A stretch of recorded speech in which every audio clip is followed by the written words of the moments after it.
Ya, kita akan baca firman Tuhan dari dua Raja-Raja 21 ayat 1 sampai 26. Ini firman Tuhan.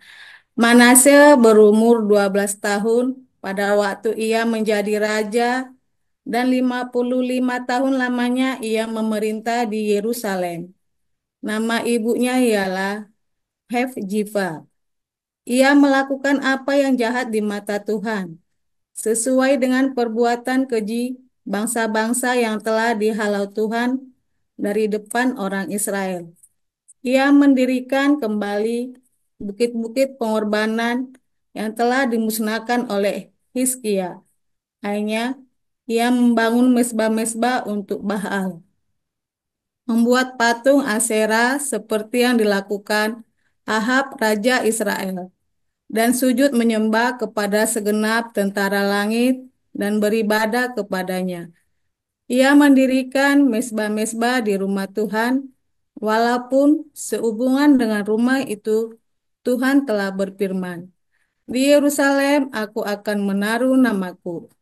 Dan ia mendirikan juga mesbah-mesbah bagi segenap tentara langit di kedua pelataran rumah Tuhan. Bahkan ia mempersembahkan anaknya sebagai korban dalam api, melakukan ramal dan telaah, dan menghubungi para pemanggil arwah dan para pemanggil roh peramal.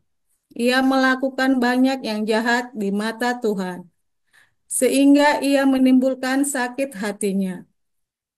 Ia menaruh juga patung Asyera yang telah dibuatnya dalam rumah.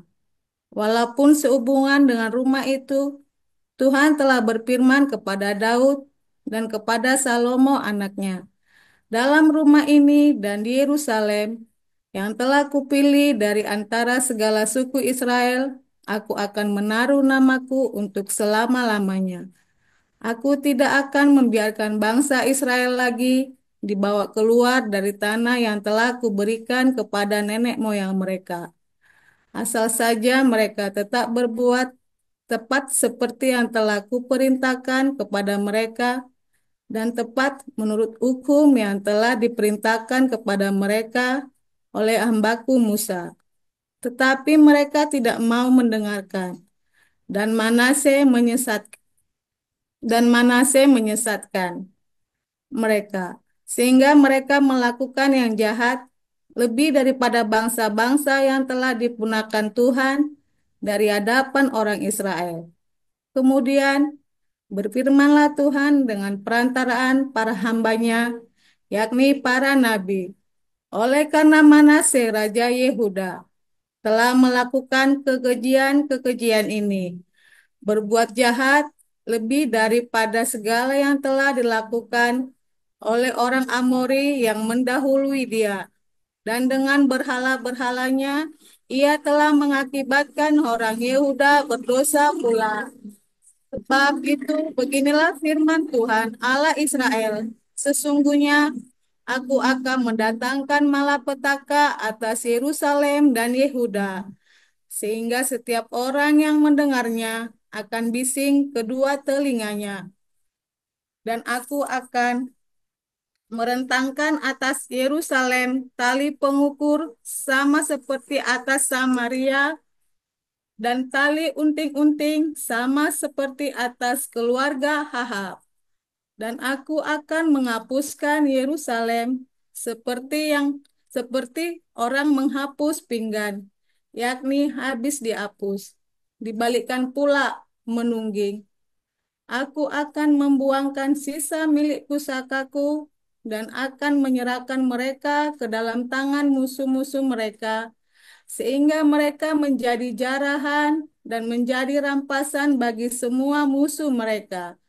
Oleh karena mereka telah melakukan apa yang jahat di mataku, dan dengan demikian mereka menimbulkan sakit hatiku, mulai dari hari nenek moyang mereka keluar dari Mesir sampai hari ini.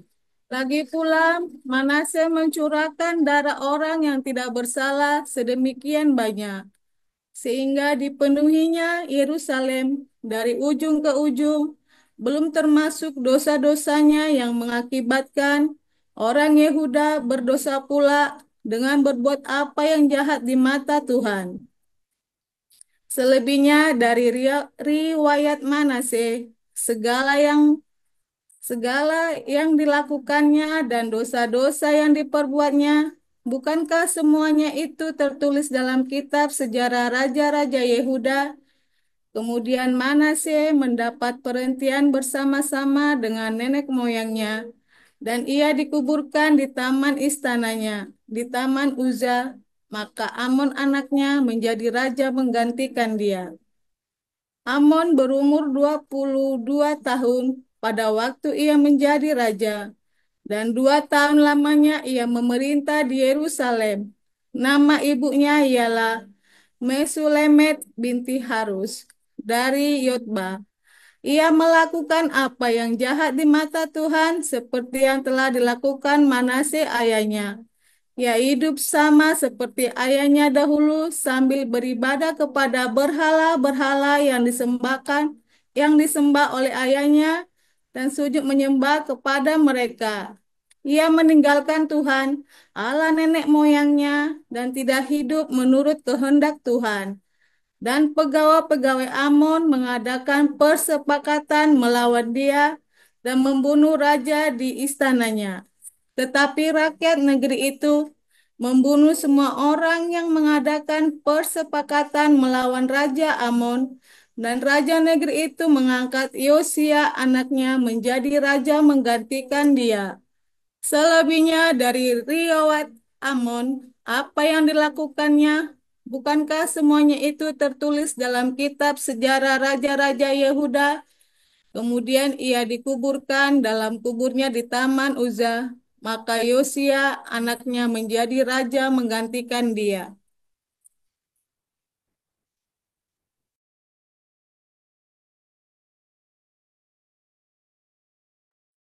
Ya, selanjutnya Pak Apul. Baik, saya lanjutkan. Pada suatu kali, Yesus sedang berdoa di salah satu tempat. Ketika ia hendak berhenti berdoa, berkatalah seorang dari murid-muridnya kepadanya, "Tuhan, ajarlah kami berdoa, sama seperti yang diajarkan Yohanes kepada murid-muridnya." Jawab Yesus kepada mereka, "Apabila kamu berdoa, katakanlah, Bapa, dikuduskanlah namamu. Datanglah kerajaanmu, berikanlah kami setiap hari makanan kami yang secukupnya, dan ampunilah kami akan dosa kami, sebab kami pun mengampuni setiap orang yang bersalah kepada kami. Dan janganlah membawa kami ke dalam pencobaan." Lalu katanya kepada mereka, "Jika seorang di antara kamu pada tengah malam pergi ke rumah seorang sahabatnya dan berkata kepadanya, 'Saudara, pinjamkanlah kepadaku 3 roti, sebab seorang sahabatku yang sedang berada dalam perjalanan singgah ke rumahku, dan aku tidak mempunyai apa-apa untuk dihidangkan kepadanya.' Masakan ia yang di dalam rumah itu akan menjawab, 'Jangan mengganggu aku. Pintu sudah tertutup, dan aku serta anak-anakku sudah tidur. Aku tidak dapat bangun dan memberikannya kepada saudara.' Aku berkata kepadamu, sekalipun ia tidak mau bangun dan memberikannya kepadanya karena orang itu adalah sahabatnya, namun karena sikapnya yang tidak malu itu, ia akan bangun juga dan memberikan kepadanya apa yang diperlukannya.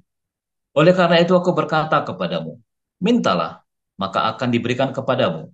Carilah, maka kamu akan mendapat. Ketoklah, maka pintu akan dibukakan bagimu. Karena setiap orang meminta menerima, dan setiap orang mencari mendapat, dan setiap orang yang mengetok baginya pintu dibukakan. Bapa manakah di antara kamu, jika anaknya minta ikan daripadanya, akan memberikan ular kepada anaknya itu ganti ikan? Atau jika ia minta telur, akan memberikan kepadanya kalajengking, anaknya itu ganti ikan? Atau jika ia minta telur, akan memberikan kepadanya kalajengking? Jadi, jika kamu yang jahat tahu memberi pemberian yang baik kepada anak-anakmu, apalagi Bapamu yang di sorga, ia akan memberikan Roh Kudus pada mereka yang meminta kepadanya. Pada suatu kali Yesus mengusir dari suatu setan yang membisukan. Ketika setan itu keluar, orang itu bisa dapat berkata-kata. Maka heranlah orang banyak. Tetapi ada di antara mereka yang berkata, ia mengusir setan dengan kuasa Beelzebul, penghulu setan. Ada pula yang meminta suatu tanda dari surga kepadanya untuk mencobai dia. Tetapi Yesus mengetahui pikiran mereka lalu berkata, setiap kerajaan yang terpecah-pecah pasti binasa, dan setiap rumah tangga yang terpecah-pecah pasti runtuh. Jikalau iblis itu juga terbagi-bagi dan melawan dirinya sendiri, bagaimanakah kerajaannya dapat bertahan? Sebab kamu berkata bahwa aku mengusir setan dengan kuasa Belzebul. Jadi jika aku mengusir setan dengan kuasa Belzebul, dengan kuasa apakah pengikut-pengikutmu mengusirnya? Sebab itu merekalah yang akan menjadi hakim. Tetapi jika aku mengusir setan dengan kuasa Allah, maka sesungguhnya kerajaan Allah sudah datang kepadamu. Apabila seorang yang kuat, yang melengkapi senjata, bersenjata menjaga rumahnya sendiri, maka amanlah segala miliknya. Tetapi jika seorang yang lebih kuat daripadanya menyerang dan mengalahkannya, maka orang itu akan merampas perlengkapan senjata yang diandalkannya dan akan membagi-bagikan rampasannya. Siapa tidak bersama aku, yang melawan aku, dan siapa tidak mengumpulkan bersama aku, yang mencerai-beraikan. Apabila roh jahat keluar dari manusia, ia pun mengembara ke tempat-tempat yang tandus mencari perhentian. Dan karena ia tidak mendapatnya, ia berkata, aku akan kembali ke rumah yang telah kutinggalkan itu. Maka pergilah ia mendapati rumah itu bersih, tersapu, dan rapi teratur. Lalu ia keluar dan mengajak 7 roh lain yang lebih jahat daripadanya. Dan mereka masuk dan berdiam di situ. Maka akhirnya keadaan orang itu lebih buruk daripada keadaannya semula.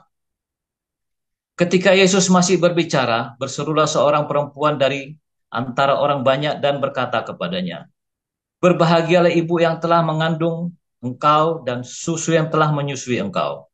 Tetapi ia berkata, yang berbahagia ialah mereka yang mendengarkan firman Allah dan yang memeliharanya. Ketika orang banyak mengerumuninya, berkatalah Yesus, angkatan ini adalah angkatan yang jahat.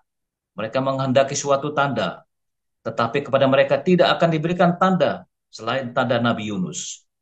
Sebab seperti Yunus menjadi tanda untuk orang Niniwe, demikian pula lah anak manusia akan menjadi tanda untuk angkatan ini.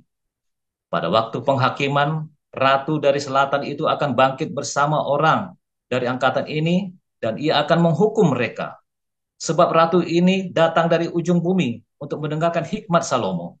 Dan sesungguhnya yang ada di sini lebih daripada Salomo. Pada waktu penghakiman, orang-orang Niwe akan bangkit bersama angkatan ini dan mereka akan menghukumnya sebab orang-orang Niniwe itu bertobat waktu mereka mendengarkan pemberitaan Yunus dan sesungguhnya yang ada di sini lebih daripada Yunus. Tidak seorang pun yang menyalakan pelita lalu meletakkannya di kolong rumah atau di bawah gantang, melainkan di atas kaki dian supaya semua orang yang masuk dapat melihat cahayanya. Matamu adalah pelita tubuhmu. Jika matamu baik, teranglah seluruh tubuhmu. Tetapi jika matamu jahat, gelaplah tubuhmu. Karena itu, perhatikanlah supaya terang yang ada padamu jangan menjadi kegelapan. Jika seluruh tubuhmu terang dan tidak ada bagian yang gelap, maka seluruhnya akan terang, sama seperti apabila pelita menerangi engkau dengan cahayanya. Ketika Yesus selesai mengajar, seorang Farisi mengundang dia untuk makan di rumahnya. Maka masuklah ia ke rumah itu, lalu duduk makan. Orang Farisi itu melihat hal itu dan ia heran, karena Yesus tidak mencuci tangannya sebelum makan. Tetapi Tuhan berkata kepadanya, kamu orang-orang Farisi, kamu membersihkan bagian luar dari cawan dan pinggang, tetapi bagian dalamnya penuh rampasan dan kejahatan. Hai orang-orang bodoh, bukankah dia yang menjadikan bagian luar, dia juga yang menjadikan bagian dalam? Akan tetapi berikanlah isinya sebagai sedekah, dan sesungguhnya semuanya akan menjadi bersih bagimu. Tetapi celakalah kamu, hai orang-orang Farisi, sebab kamu membayar persepuluhan dari selasi, inggu, dan segala jenis sayuran. Tetapi kamu mengabaikan keadilan dan kasih Allah. Yang satu harus dilakukan dan yang lain jangan diabaikan.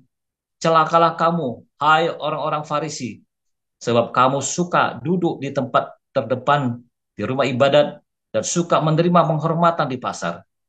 Celakalah kamu, sebab kamu sama seperti kubur yang tidak memakai tanda. Orang-orang yang berjalan di atasnya tidak mengetahuinya. Seorang dari antara ahli-ahli Taurat itu menjawab dan berkata kepadanya, Guru, Dengan berkata demikian engkau menghina kami juga. Tetapi ia menjawab, celakalah kamu juga, hai ahli-ahli Taurat, sebab kamu meletakkan beban-beban yang tak terpikul pada orang, tetapi kamu sendiri tidak menyentuh beban itu dengan satu jari pun. Celakalah kamu, sebab kamu membangun makam nabi-nabi, tetapi nenek moyangmu telah membunuh mereka. Dengan demikian kamu mengaku bahwa kamu membenarkan perbuatan-perbuatan nenek moyangmu, sebab mereka telah membunuh nabi-nabi itu dan kamu membangun makamnya. Sebab itu hikmat Allah berkata, Aku akan mengutus kepada mereka nabi-nabi dan rasul-rasul, dan separuh dari antara nabi-nabi dan rasul-rasul itu akan mereka bunuh dan mereka aniaya. Supaya dari angkatan ini dituntut darah semua nabi yang telah tertumpah sejak dunia dijadikan. Mulai dari darah Habel sampai kepada darah Zakaria yang telah dibunuh di antara mesbah dan rumah Allah. Bahkan aku berkata kepadamu, semuanya itu akan dituntut dari angkatan ini. Celakalah kamu, hai ahli-ahli Taurat, sebab kamu telah mengambil kunci pengetahuan. Kamu sendiri tidak masuk ke dalam, dan orang yang berusaha untuk masuk ke dalam kamu halang-halangi. Dan setelah Yesus berangkat dari tempat itu, ahli-ahli Taurat dan orang-orang Farisi terus-menerus mengintai dan membanjirinya dengan rupa-rupa soal. Untuk itu mereka berusaha memancingnya, supaya mereka dapat menangkapnya berdasarkan sesuatu yang diucapkannya. Demikian firman Tuhan. Ya. Terima kasih kepada para lektor kita, Bu Efrata dan Pak Apul. Kiranya Tuhan Yesus memberkati Bapak Ibu. Kita akan mendengarkan renungan Embun Pagi oleh Dr. Joseph Pauljang, Gembala kita dengan judul Karma. Pada Pastor Paul, kami persilakan. Haleluya, firman Tuhan selalu baru setiap hari ketika kita menanti-nantikan Tuhan dengan penuh cinta, dengan hati yang tulus. Waduh, hati yang tulus ini penting ya, aletheia. Aletheia itu penting. Banyak orang melupakan aletheia, saudara ya. Dia pikir dia bisa mau akal-akalan ketika dia datang dalam komunitas Tuhan seperti Anania Safira, nakal-ngakali, saudara ya. Saudara, kisah Anania Safira itu ya dalam kisah Rasul 5 adalah sebuah kisah di mana Anda datang ke dalam suatu komunitas tidak dengan hati yang tulus, saudara. Ya, dengan hati yang penuh dengan akal busuk, ingin memanipulasi, bukan ingin ditolong. Ingin ditolong itu beda. Ingin ditolong berarti kan Anda harus merendahkan dirimu kan, datang. Jadi Anda yang sedang meminta bantuan untuk beasiswa, Anda yang sedang datang untuk eh, apa namanya sembako dan sebagainya macam, itu namanya Anda datang karena filio, karena Anda membutuhkan sesuatu. Tetapi Ananias dan Safira itu datang bukan karena membutuhkan sesuatu, dia ingin memanipulasi komunitas itu. Dia ingin mengakali, ya, ngakali ya dengan liciknya, melanggar SOP-nya, sampai bohongi lah. Orang sudah tega bohongin, kan udah padahal barang-barangnya dia, tapi dia bohongin, ya kan? Nah, terus mati ya kan ceritanya kan mati Anoni Safira, lalu kita bilang oh itu karma. Bukan, saudara ya, bukan karma. Ya, saudara, saya tidak akan membahas karma itu apa, saudara, tapi saya mau kasih tahu Anda ya, jangan dikit-dikit ngomong karma. Oh, itu karma, oh itu karma. Bukan, saudara, nanti kalau nggak jadi nanti bukan karma dong. Bagi orang Islam ini saya tidak kena karma nih, saudara. Oh karma nih, kamu kena karma. Begitu orang Islam itu sebentar lagi saya akan kena sial nih. Nggak tambah siang, tambah untung, tambah gemuk, tambah sehat. Karma, dibilang dikit-dikit karma. Apakah karma, saudara? Bukan, saudara. Nggak ada karma. Karma itu tidak ada, saudara.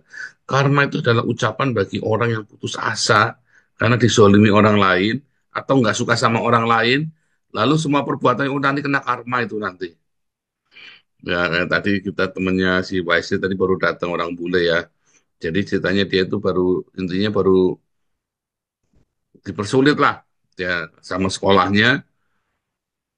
Selama musim corona dia bilang kan corona, dia bilang begitu kan, aku nggak bisa datang begini begitu begitu karena dia alasannya kesehatan segala macam, karena terus dia dipulangkan Terus sebulan kemudian sekolahnya dipaksa harus tutup, harus cuti corona. Karma dia bilang. Kita ketawa, saudara. Dia juga ketawa, dia juga ngerti, nggak sekonyol itu. Jadi jangan dikit-dikit bilang karma, saudara. Hidup itu hanya ada konsekuensi. Bahkan kalau kamu jahat saja, terus kamu pinter, kamu lepas dari penjara loh, nggak masuk penjara loh, saudara. Kamu bikin jahat, kamu bikin korupsi, kamu pinter, saudara, kali hukum semua. Anda lolos. Karma, ya nggak kena karma kan. Banyak koruptor yang lolos itu, belakangan aja pada ketangkep. Kenapa? Karena goblok. Ya kan? Oh, zamannya Soeharto dulu kan, korupsinya itu kan nggak rakus. Hati-hati ya, dari Soeharto sampai ke bawah ya ada sistem.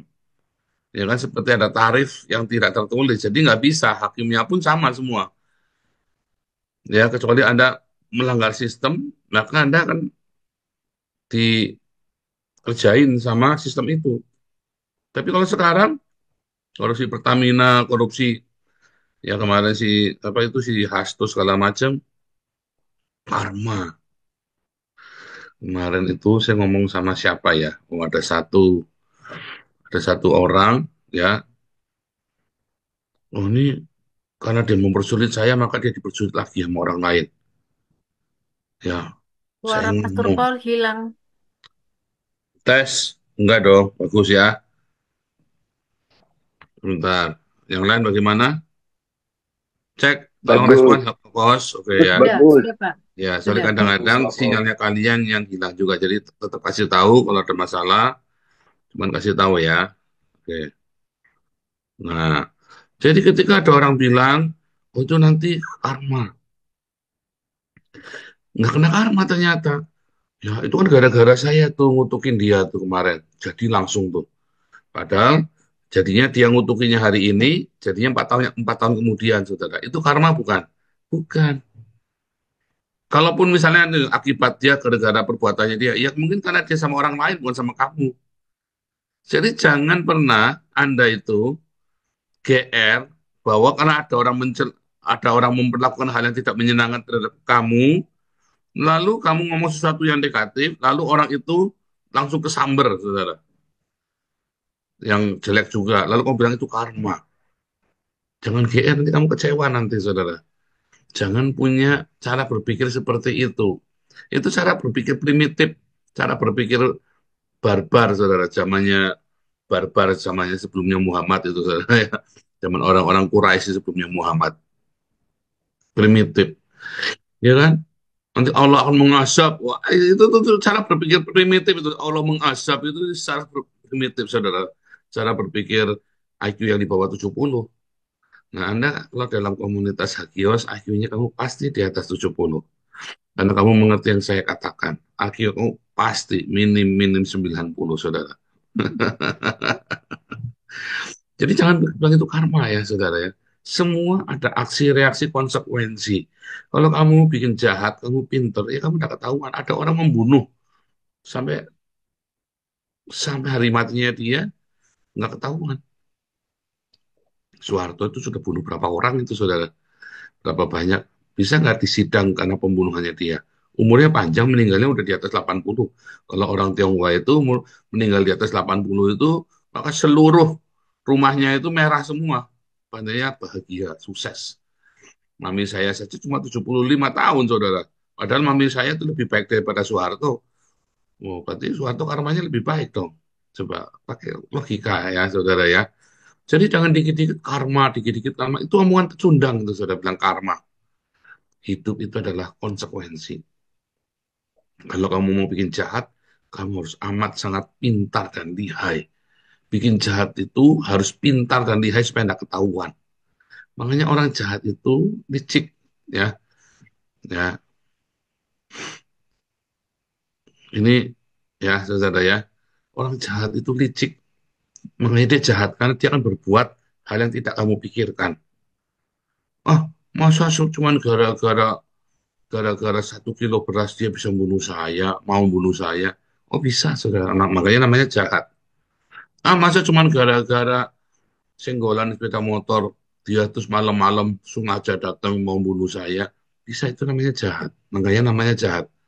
Jadi Anda jangan berpikir, "Ah, nanti kalau dia berani gini kan nanti saya gini." Oh, nanti ada karma. Nggak ada, saudara.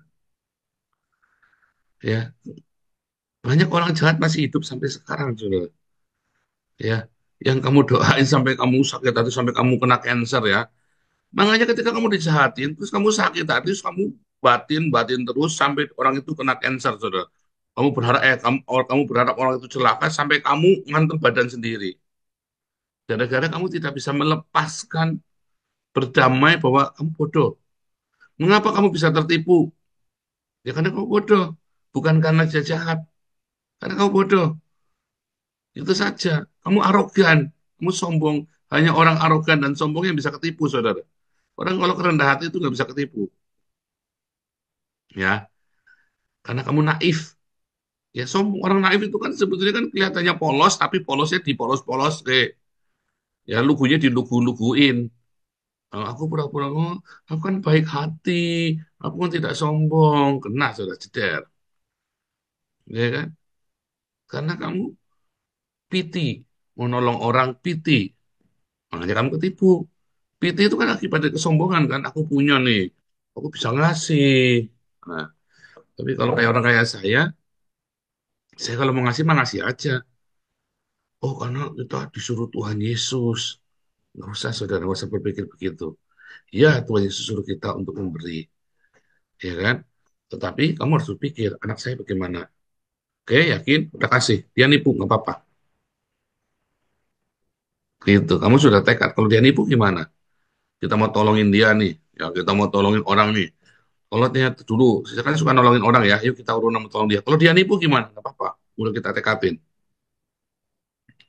Jadi kalau mau nolong orang, kalau kamu pikir kalau dia nipu bagaimana? Jadi ketika nipu beneran, kamu ya nggak apa-apa. Jangan, wow, kasihan nanti ya kamu udah nipu, nanti kamu akan begini, begini, begini, begini. Ya, nanti kalau tipu gimana? Oh, nanti aku tak giniin. Oh, nggak bisa, saudara. Saya pernah cerita ya, saya pernah ketipu sama anaknya pendeta. Saya pikir, nggak mungkin ada nipu, nanti anak pendeta lah. Udah lah, gampang. Udah dah, nggak apa-apa deh, nggak apa-apa. Karena saya sombong, saudara. Saya ingin mengentertain dia. Saya merasa, oh, nggak apa-apa. Wah, gampang, gampang, gampang. Gampang-gampang beneran sama dia, bener jabanin gampang, saudara. Didodosin barangnya, saudara ya. Uangnya didodosin, barangnya didodosin, 4 miliar juga tuh. Terus kena, oh, kalau berani macam-macam jangan kembali aja tak pateni. Tak tungguin banyak kodim sampai orangnya sembunyi di kodim, saudara. Saya bawa pistol itu ya. Nggak keluar-keluar, saya berani nggak masuk kodim. Nggak berani. Ya masuk kodim, bayangin kamu tanya sama Bu Ros itu. Kamu masuk kodim bawa pistol ya. Kamu orang awam. Tembak dulu, saudara. Semua mereka nggak gila juga, nggak goblok. Ini mereka tentaranya. Kamu namanya sudah agresi namanya, ya kan? Yang bisa nembak dia ya orang kodimnya sendiri, tentaranya sendiri yang di dalam. Saya datang-datang petentengan orang sipil bawa pistol ditembak mati. Tembak, sudah agresi, saudara. Sudah agresi kepada markas. Wah, itu hukumnya mati ya, tembak boleh ya. Kalau kamu orang sipil bawa pistol masuk ke dalam markas, kamu acukan senjata begitu, kamu ditembak, tentaranya nggak salah, saudara. Langsung tembak tempat. Ya kan? Nah, dia orangnya sengaja sembunyi, saya nggak berani masuk. Ya, akhirnya salah satu anggota Kodim itu datang ke kantor saya, Pak, sudah Pak, lepasin aja, Pak. Ya, nggak bisa, Mas, aku nggak terima sekian gini. Ya mau diapain, Pak, orang sudah nggak punya uang, sudah nggak gini-gini. Ya mungkin nggak bisa, mungkin mati pun tak sambil liang kubur pun tak samperin. Saya bilangnya begitu ya. Ya sampai sekarang ya nggak tak tagih, nggak tak bunuh, saudara. Ya uangnya masih sama dia, nggak tak apa-apain, saya ampuni saja. Ya kan? Makanya jangan bilang karma. Orangnya gimana? Ya baik-baik saja sampai sekarang. Orangnya baik-baik saja sampai sekarang. Ya, saudara ya. Jadi Anda jangan jangan bilang karma. Kamu nanti jadi arogan, jadi naif. Kamu nanti kan Tuhan hukum, jangan. Saudara, raja-raja Israel itu yang jahat-jahat itu goblok, saudara. Kamu pikir Salom itu nggak jahat. Kamu pikir Daud itu nggak jahat, saudara. Kamu lihat raja-raja Israel itu, ya, yang raja-raja Yehuda, ya, yang bergonta-ganti raja-raja itu jahat-jahat, saudara. Tetapi Daud lebih jahat, loh, saudara. Nah, satu desa dibunuh semua sama dia tuh. Kalau nggak jahat, apa itu namanya, saudara? ya kan? Bedanya Daud itu pintar.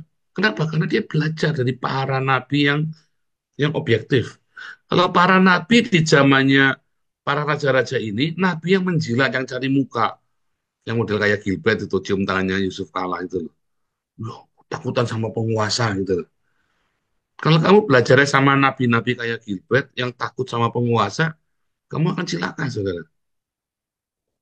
Kalau kamu belajarnya sama nabi-nabi kayak saya, ya, kamu akan pinter nanti. Yang ngomong iya, iya, enggak. Pahit, ya saudara ya. Ya, termasuk orang yang sudah keluar dari sini kan. Kalau kamu belajar terus belajar dari, ada orang yang sudah keluar dari sini terus belajar dari kita ya. Nggak apa-apa. Jangan, gini loh. Kalau saya negur kamu, kamu jangan mutung.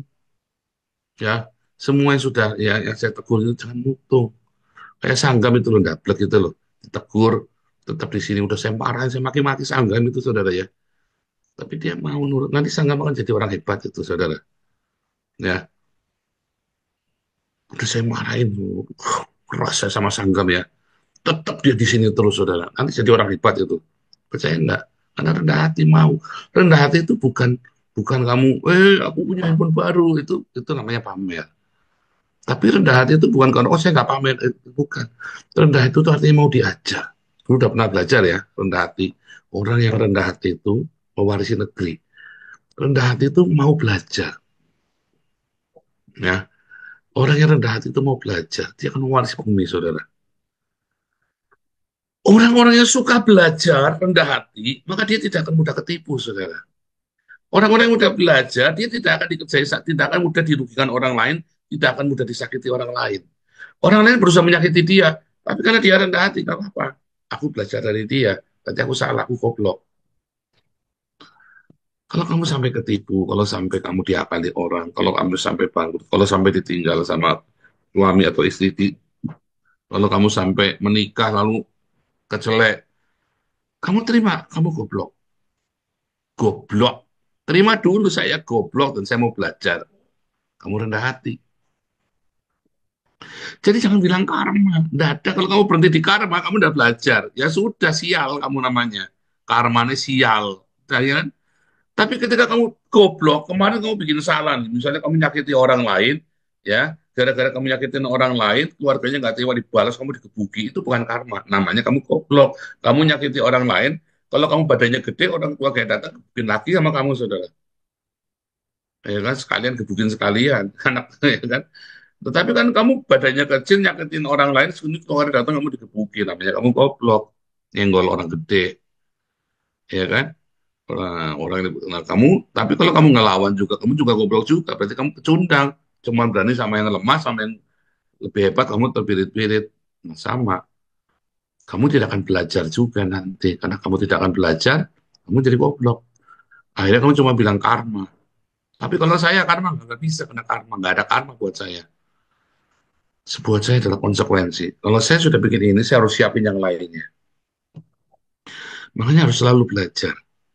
Bahkan ketika dalam saya bangkrut, ketika saya hancur, ketika saya ditipu, ketika saya bikin dosa, ketika saya dalam lembah kekelaman, saya tidak, oh ini karma, oh ini karma. Nggak ada. Saya belajar, saya kemarin salah apa ya? Saya kemarin salah apa ya? Saya mau belajar sama siapa? Kalau kamu belajarnya sama orang yang ujuk-ujuk, oh nanti oh, tengging setan ini, tengging setan kemiskinan, tengging setan itu. Ya kamu akan goblok terus, saudara. Kamu lagi miskin, kalau kamu lagi jatuh, kalau kamu lagi ada, kamu jangan tenang sana tengking sini. Kamu introspeksi dulu. Setelah yakin sudah selesai.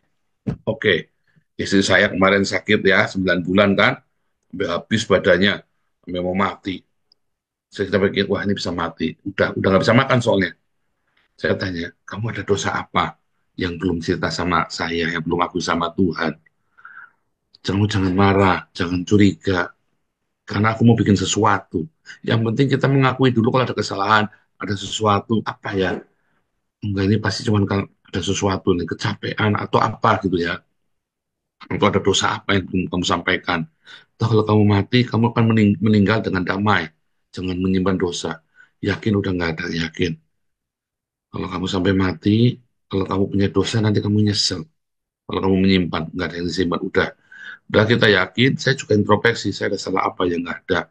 Paling saya gara-gara saya ngoceh, mengasap aloe SWT kan. Nah, aloe SWT saya asap. Mungkin gara-gara itu nggak bisa, saya bilang enak aja loh. Masa gara-gara ala SWT ayah saya apa istri saya sakit. Tak tengking setelah selesai saya introspeksi, saya bilang baru saya tengking. Dalam nama Yesus, siapapun yang ngirim ini, kalau memang kiriman, kalau dari sorga, sembuhkan istri saya. Kalau bukan dari sorga, balik sama yang ngirim. Dalam nama Tuhan Yesus. Seminggu, tiba-tiba dokternya bilang, oh sakitnya ini. Minggu kedua sudah sembuh, udah doyan makan, saudara. 9 bulan, saudara. Dokternya bingung sakit apa. Jadi kalau bilang ini karma, ini azab, kamu goblok saudara, jangan. Hidup itu penuh dengan konsekuensi. Tapi kalau kamu hatimu baik, kalau kamu melekat erat sama Tuhan Yesus, aduh, 2 menit lagi, sorry. Melekat erat sama Tuhan Yesus. Hatimu baik, hatimu aletheia, tulus. Makanya saya bilang, tulus hatimu, saudara. Rendah hati, tulus hati, rendah hati. Kamu jangan takut, nggak ada karma mempan sama kamu. Tuhan Yesus memberkati.